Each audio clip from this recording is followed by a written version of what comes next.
आज वेडनेसडे के टॉप 10 दिखा देता हूं आपको। सबसे इंपॉर्टेंट क्यों, क्रूड जो करेक्ट हुआ, ब्रेंट जो 73.5 के आसपास आके खड़ा हुआ है।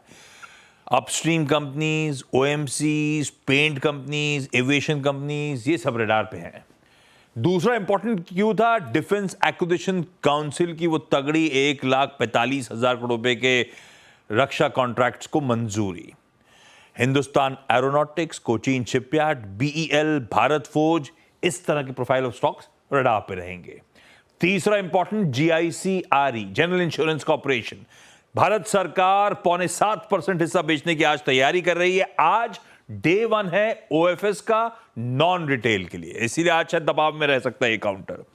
एयू स्मॉल फाइनेंस बैंक, चौथा इंपॉर्टेंट स्टॉक, इसने आरबीआई को अर्जी दी है, वॉलंटरली ट्रांजिशन करना चाहता है एक स्मॉल फाइनेंस बैंक से एक यूनिवर्सल बैंक बनना चाहता है।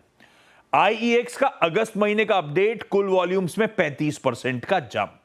अगला है हैवेल्स, कल इसने अपने केबल प्लांट को जो खड़ा कर रहा था उससे कमीशन कर दिया, यानी कि कामकाज शुरू कर दिया है और आगे के केपेक्स को भी हाईलाइट कर दिया है। जीएसके फार्मा कह रहा है आईटी रिफंड आया है 222 करोड़ का। पर्सपेक्टिव में रखूं तो जून क्वार्टर में इसको 180 करोड़ का मुनाफा हुआ था, तो एक क्वार्टर के मुनाफे से ज्यादा ये रिफंड आता हुआ। मेडिएसिस्ट, जैसा आवाज ने बताया था, प्रमोटर्स ने कल माल छोड़ा, कंफर्मेशन आ गया। मेजर बायर्स में HDFC mutual fund, small cap world fund, Aditya Birla Sun Life और गोल्डमैन सैक्स जैसी कंपनीज, ये फंड्स। अदानी एंटरप्राइजेज अपना रिटेल मेड इन कह लीजिए, रिटेल बॉन्ड इशुएंस आज से खोलने जा रहा है और आज 2 प्रेस मीट से तो उनको 10वें पायदान पर रख दिया। स्टार हेल्थ कह रहा है एक स्ट्रैटेजिक इनिशिएटिव अनाउंस करना है, तो वेस्ट लाइफ फूड वर्ल्ड कह रहा है हमारा भी एक स्ट्रैटेजिक फूड इनिशिएटिव आज हम अनवेल करेंगे। तो ये प्रेस मीट से पहले आज दोनों काउंटर्स रडार पे। शुक्रिया आशीष इस पूरी चर्चा के लिए और सारे स्टॉक से न्यूज़ एक्शन जो है वो स्क्रीन पे विद प्राइस एक्शन रखने के लिए। निफ्टी की ट्रेजेक्टरी लेके आइएगा प्लीज़ डायरेक्टर साहब। आप चलते हैं लेवल्स टू वॉच क्या है उसको समझने के लिए आज के लिए। अनुज, निफ्टी बैंक की एक्सपायरी दिन ये थोड़ा सा इक्वेशन को इंटरेस्टिंग बनाता है, तो कैसे अप्रोच करना है दोनों इंडस्ट्रीज को, Nifty bank, levels to watch? वीरो बिल्कुल, देखिए निफ्टी बैंक की जहाँ तक बात है तो निफ्टी में 25,000 से 25,100 पहला सपोर्ट है।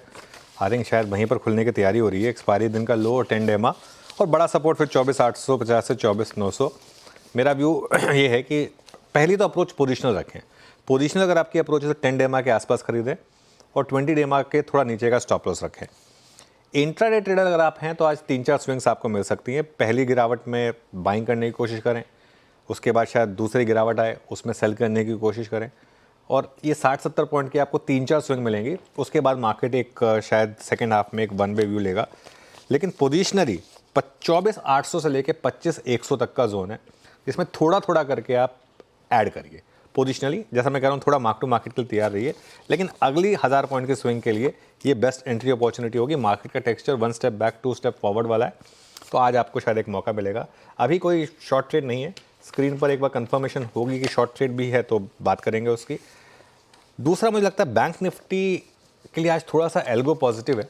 हो सकता है शुरुआत ख़राब हो बैंक निफ्टी की भी, लेकिन बैंक निफ्टी में एक तो क्रूड के गिरने का थोड़ा फ़ायदा होगा, प्लस अगर आईटी वीक होगा थोड़ा उसका फ़ायदा होगा, तो हो सकता है आज कम गिरे हम। 51,300 से 51,400 पहला सपोर्ट है, आई थिंक शायद वहीं पर शुरुआत हो रही है। उसके बाद 51,100 से 51,200 10 और 20 डे EMA। अब 51,200 से 300 अगर होल्ड कर रहा है तो वहाँ पर एक बाय बनेगा 51,100 के स्टॉप के साथ। अभी के लिए ये ट्रेड इंट्राडे है, लेकिन अगर ये ट्रेड ग्रिप में आई और अगर हम डे हाई पर बंद हुए तो पोजिशनल भी बन जाएगी। तो इसके लिए बैंक निफ्टी पर ध्यान रखें। आज ध्यान रखिए बैंक निफ्टी की वीकली एक्सपायरी भी है। जी हाँ, तो ये है निफ्टी बैंक पे लेवल्स टू वॉच, ट्रेड कैसे करना है। अनुज, एक बार थोड़ा सा यहाँ पर बिग स्टॉक्स को टटोल लेते हैं। क्रूड को ज़्यादा तवज्जो दी है आपने आज? बिल्कुल वीरो, आज क्रूड का ही मेन इशू है, तो इसके लिए पहले तो सबसे ज़्यादा इम्पैक्ट मुझे लगता है पिडिलाइट और एशियन पेंट्स, इन 2 स्टॉक्स पर। तो इन 2 पर मेरी नज़र रहेगी क्योंकि क्रूड का इम्पैक्ट है और इनके लिए रॉ मटेरियल है बहुत बड़ा। ओएमसीज पर सेंटिमेंटल इम्पैक्ट है, एचपी, बीपी, आईओसी जो है इनका सेंटिमेंटल इम्पैक्ट है, इनके लिए भी हालांकि पॉजिटिव है, तो इसके लिए ये स्टॉक्स हो गए मेरे रेडार पर।